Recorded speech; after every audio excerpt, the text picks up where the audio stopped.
A gente tinha acabado de sair da reunião de pauta, né, em que os repórteres recebem suas pautas e vão para a rua atrás das notícias, quando os telefones na redação começaram a tocar.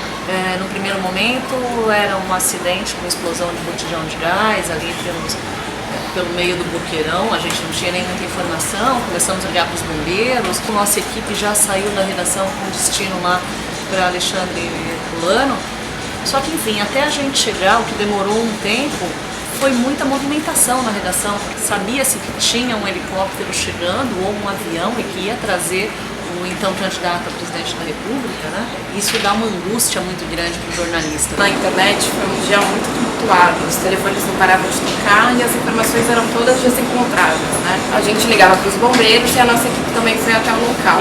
E aí chegaram várias informações, dizendo que muita gente devia ter morrido, porque caiu em cima de uma casa. Em contrapartida, a gente tinha uma repórter que estava num evento do PSB esperando a vinda do Eduardo Campos. Tinha a missão de entrevistar o então presidenciável Eduardo Campos em Vicente de Carvalho, onde ele iria conversar com a população e ser recepcionado por membros do PSB. E já havia a notícia de que havia caído uma aeronave aqui em Santos, um helicóptero, a suspeita era um helicóptero.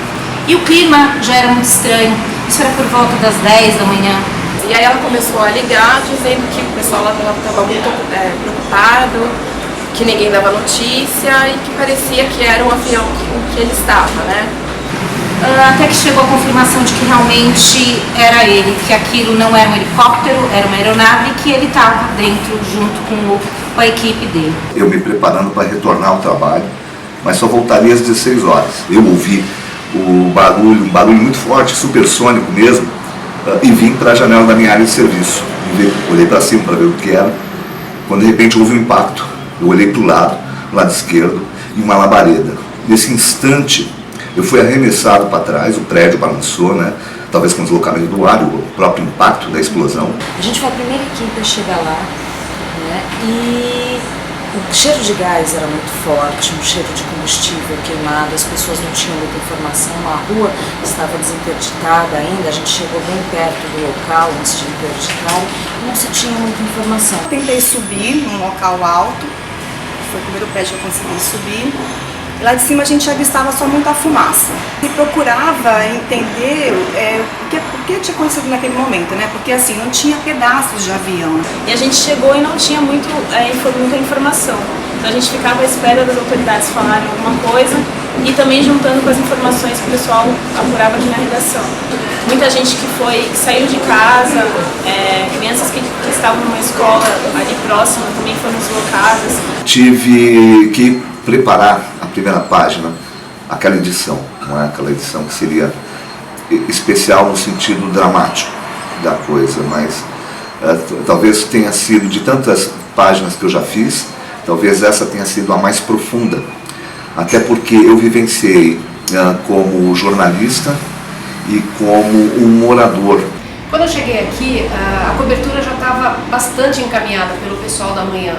Então, qual foi a receita? A receita foi juntar todo mundo, o pessoal do Expresso Popular, o pessoal da fotografia, da diagramação, da arte, os repórteres, os editores. Foi assim uma experiência para mim inédita, porque foi um evento de importância nacional acontecendo aqui. A gente conseguiu se diferenciar da internet, dando uma cobertura um pouco mais ampla, um pouco mais analítica de como ficaria o quadro político a partir da morte de um candidato à presidência. No dia seguinte, nos dias que se seguiram aquele episódio, a gente conseguiu fazer uma cobertura bastante diferenciada e bastante completa, que depois repercutiu não só aqui na região, mas também fora da região. A gente trouxe fatos novos, a gente entrevistou pessoas diferentes, e até hoje, um ano depois, aquele episódio ainda pauta o nosso jornal e ainda serve de experiência como trabalho em equipe e cobertura de grande relevância.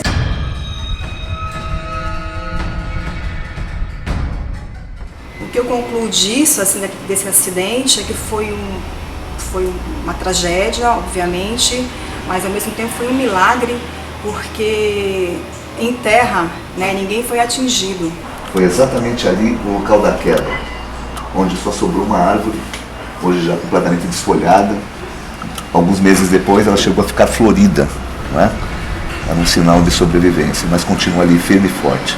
Foi um dia muito triste, muito impactante, um dia marcante. Eu acho que foi inesquecível. Eu guardei até hoje a pauta que eu recebi daquele dia 13 de agosto, que eu acho que foi um dos dias mais fortes da minha carreira como jornalista.